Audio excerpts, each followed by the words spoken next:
Many people desire the results of a high-level physique, yet they avoid the specific, grueling process required to stimulate that growth. Modern gym culture often promotes a dangerous metric for success: the idea that the number of hours you spend inside the facility is a direct indicator of your progress.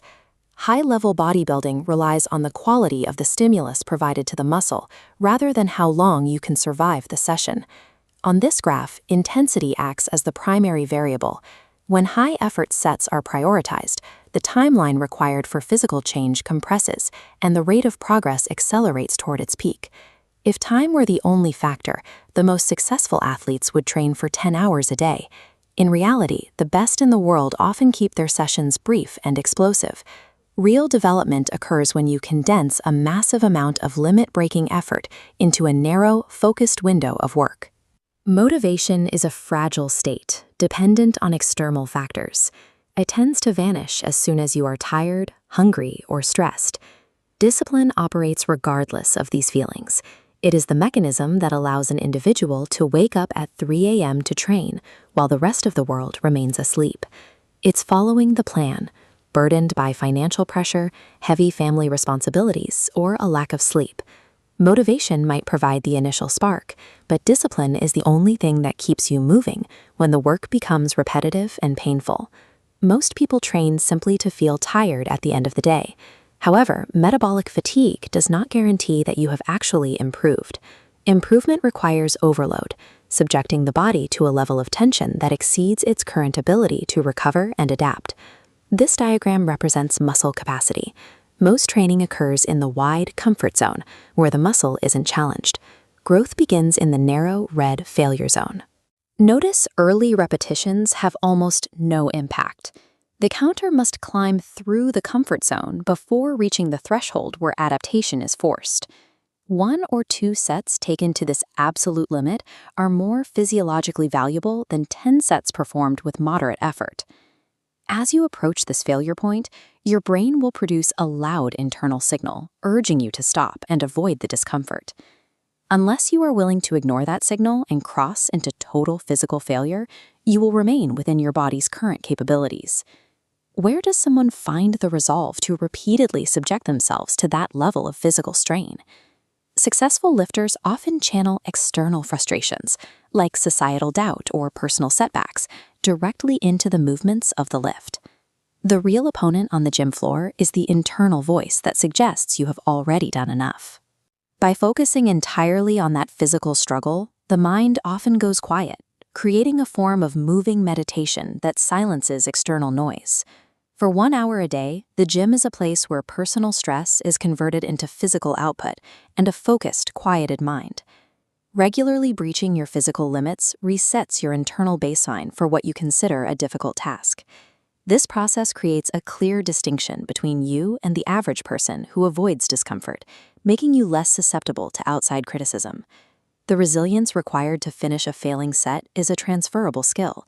Once you prove you can overcome a physical limit you thought was impossible, you are better equipped to handle the long-term stress of a career or the difficult endurance required in relationships. Bodybuilding is an individual pursuit. No one else can lift the weight for you, and no one will hand you the discipline required to succeed. Step under the bar, reject your excuses, and establish a new, uncompromising standard for how you live. Walk into any commercial gym, and you will see the exact same thing. Millions of people spending years of their lives sweating under harsh lights, repeating the same routines, and looking exactly the same year after year. They are trapped in a very specific illusion. They've been taught that fitness is a test of endurance, that physical results are earned simply by punching the clock and logging hours on the gym floor. But biology doesn't reward perfect attendance. If sheer duration forced the human body to grow, elite bodybuilders would train 10 hours a day. Instead, they usually train for 1. The human body is an incredibly efficient survival machine. It is hardwired to adapt to a routine, conserve energy, and avoid discomfort at all costs. The moment your body gets used to a workout, it stops changing entirely. Look at this graph mapping physical effort over time.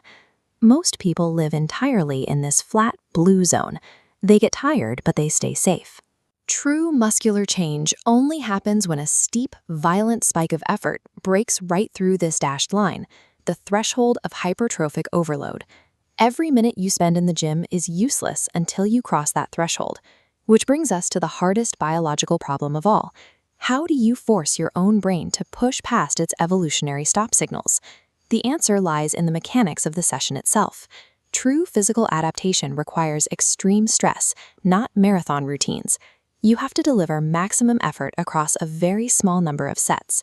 Push the muscle completely past the point of failure, where you cannot complete another repetition. Under a microscope, this process is violent. You are deliberately putting extreme tension on thick muscle fibers until they actually snap and tear apart. This structural damage forces the body into an emergency response. To survive the next attack, it has no choice but to repair those broken fibers thicker and stronger than before. But to reach that point of structural failure, you have to fight your own nervous system. As you get closer to the threshold, your brain fires intense pain signals, begging you to drop the weight and stay safe. The science of building muscle is incredibly straightforward. It's the execution that filters people out. Overriding those panic signals requires a specific type of mental engine that most people simply have not built. Normal motivation is a conscious, surface-level desire. It is far too weak to overcome the primal survival instincts that kick in when your muscles begin to fail. To override the brain's stop signal, you need a psychological force that creates more internal friction than the physical pain itself. You need a reason to keep going that is louder than the body's scream for safety. This friction comes from raw emotional drivers. High-intensity output relies on heartbreak, poverty, or the constant weight of proving doubters wrong. These sources of psychological trauma provide the urgency required to ignore biological alarm bells. The anger and the grief are transmuted into kinetic aggression the moment you grip the iron. High-intensity training functions as a calculated war against personal weakness, complacency, and external disrespect. This effort stems from a relentless, obsessive refusal to remain a victim of average circumstances. When psychological rage collides with the physical threshold of overload, something strange happens to your brain. The absolute agony of the lift demands so much processing power from your central nervous system that it instantly silences all the external noise in your life. You can't worry about tomorrow when you're fighting gravity today. Notice how erratic, jagged thoughts suddenly snap together into a single, smooth, pulsing rhythm. This flow state is an active meditation. Sustaining it violently repels the endless data, bills, and modern anxieties trying to grab your attention. Beyond physical adaptation, this process grants a person absolute authority over their own reality. This brings us to the ultimate reality of extreme training. It is, at its core, a solitary soul endeavor. No one is coming to save you. No one can lift the weight for you, and absolutely no one else can absorb the suffering required to make you grow. This mindset is completely foreign to modern society. We live in an era defined by hyper-accessibility, instant comfort, and a pervasive mental softness where everything is made deliberately easy. Surviving voluntary suffering breaks you out of that system. It builds an impenetrable psychological armor, stripping away your need for external validation or the desire to impress anyone else. You are left with a binary choice. You can accept the comfortable, average life handed to you, or you can stand up and walk straight through the fire to carve out your own existence. Achieving high-level intensity requires reaching the conclusion that remaining average is a far more dangerous fate than any physical pain.